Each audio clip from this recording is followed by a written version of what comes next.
get things moving. We are all concerned about crime. Being a new counselor, I listened. You asked for someone proactive. You asked for involvement. Open forums are held monthly with a representative from the police department and borough management. This past Saturday, Sergeant Markovich, who heads up the community response team, had very valuable information to share. Where we are, where we're headed, and where we want to be, and how the community can help. Keith Place, our L&I director, also attended, sharing ideas and future plans, what we need to do, and how we are going to get there. And yet, turnout was low. I realized I began with just the ward meetings, the forums for the third ward. However, there are approximately 1,900 people in the third ward, and momentum has not picked up. Saturday, the meeting was opened up to a joint effort with Ward 7. Next month, I will try to coordinate 3 wards. All initiatives are supported and made possible by the borough manager. Meeting dates and times are announced at the Committee of the Whole meetings, the General Council meetings, on my Facebook page, Cheryl Miller for Pottstown Borough Council, in the Mercury's Community Events section, tweeted by Evan Brandt, and flyers hung at 3 local area businesses. This is a joint partnership, not an us versus them. I may not be able to get you exactly what you want, but I will make every effort to get you what you need. Crime, blight, and litter is everyone's responsibility. I have a handful of dedicated community members that have stepped up to help, and those, I thank you very much. I have opened the door for you. All you have to do is step through. That being said, Ward 3 is going to be doing our next monthly cleanup on Saturday, June 28th between 9 a.m. and 12 p.m. We will be meeting at 8th and Johnson Streets at 9 a.m. Bring gloves, we have a supply of trash bags. And lastly, and no less important, this is a personal request. For those out there using spiked training collars to walk your dogs, please stop. These collars have the potential to inflict horrific physical and emotional harm onto your pet. Harnessed lead nose collars are safer and a much more effective training method. Animals are innocent, defenseless creatures who count on humans for love and protection. Please consider choosing a dog breed that best fits your time, schedule, and your handling capability rather than as a status symbol. Thank you. I just wanted to say, somebody said a 1%, and there was a 1% decrease in crime from 2013 to today in Ward 1, and 103% decrease in Ward 2, 40% decrease in Ward 7. So the highest percent increase from last year over this year is in Ward 3, 47% increase.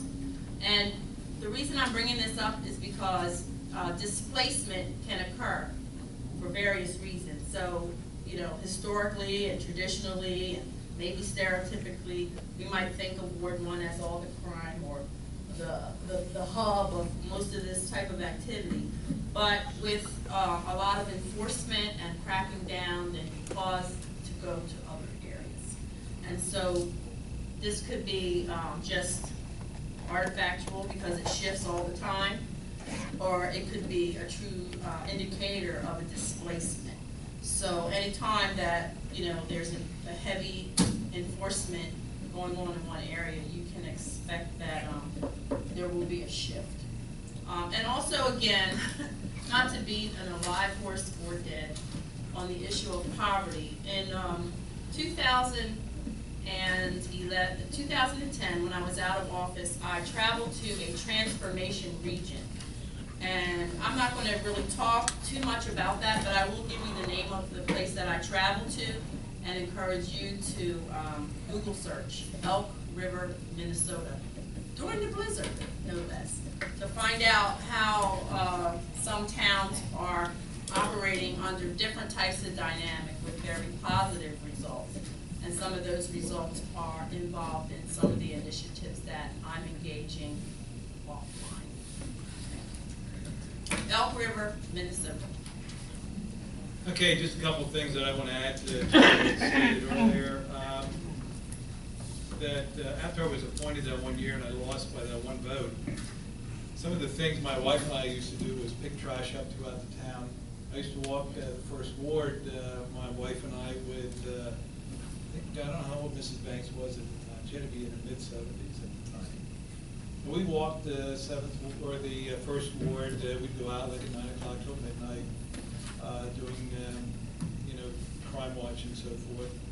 And, to have someone say and to start off a conversation, or, like I said, I can take the heat up here. That comes with the territory of being the head here. But, to say, well, don't take offense to this. And, I put my heart and soul into this town every day. I mean, since I've been retired, and the borough manager and his administrative assistants will tell you, I'm in here on a daily basis. It was never about money with me. I don't know where the heck that came from. I give more money back to this town than I would ever expect to take. I wouldn't even take a thing from Mascara, because I don't want to be construed that I'm accepting briberies and so forth. I mean, I have concerns when I take a T-shirt. I still have the T-shirt I took from the fire department and so forth. And that's always been a standing joke. Yeah, well, we get paid, $1,200. I get actually $1,600 as being the council president. And like I said, I give back more than that to this town through donations and everything else. I mean, the one time there was a club needed a couple more donations for scholarships for health and fitness. I donated it and gave it back and so forth. So to attack me, on things that, like Councilor Gary said, sure I'm the council president, but I have no more bearing on that guy getting shot than the man in the moon did. I mean, just like the person, I'm reading the one blog, and then right underneath it in the Mercury, I'm seeing out in Las Vegas, which I go to at least once a year, and I know where that shooting occurred. 2 police officers, peace officers, were sitting having dinner, lunch, and they were shot down and gunned down. You don't stop that. That's going to occur. That's a travesty to have people like that are supposed to be out there protecting what we do. I mean, and these blogs that are out there, if they would even have a little bit of truth on them, I might read them. But the sad part is, and you talk to our economic development director, Steve Bamford, when you Google Pottstown, those blogs appear, and what investor in their right mind is going to want to invest in our town if that's what people think of our town? It's a sad, we're supposed to be working together, and you can't work together with people that, don't want to work together with you. I mean, I was saying, well, we're making offers to work, but when you have bloggers that are doing stuff like that are part of the group like that, and throwing out negativity, it's just, it's unconscionable. Like I said, I'll, until you guys decide to reorganize, I sit here just at the will of council, and it occurred before, but I will not resign my post as the council for the 4th Ward, and I really mean that. I take my duty as being sacred, and certainly, I have a year and a half left on my term. At the end of that term, if I decide, or before that, if I decide to run again, that's going to be up to me and my wife.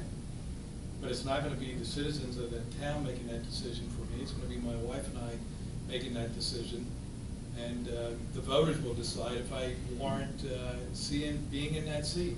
So if I decide to run at that time. So with that being said, like I said, I took one for the team tonight. I don't mind doing it. And it's part of doing business, I guess sometimes with small politics. Yeah.